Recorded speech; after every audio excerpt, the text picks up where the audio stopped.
Key takeaways from rolling along the anatomy trains. 1, you're going to learn the anatomy trains. 2, you will learn dozens of self-massage techniques that honor and help you to embody these anatomy trains. 3, you'll actually see us in the process of creating check-in and rechecks or test-retests. The test-retests, the before-afters, are very inspiring to any type of movement professional or clinical professional who's looking for, well, how do I check if this is an effective move or not?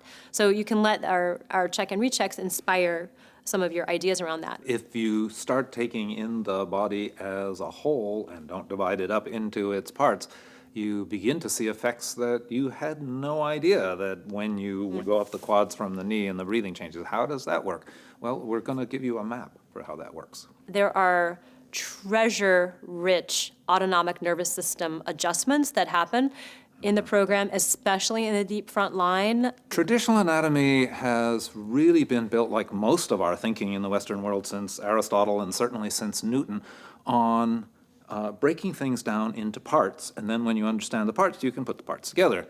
And so we've treated the body like a Ford F-150 or a Dell computer, as if you could assemble it out of parts.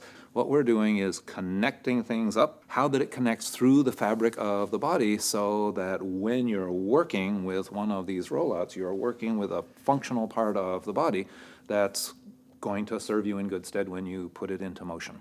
Traditional anatomy breaks things down. We're putting things together.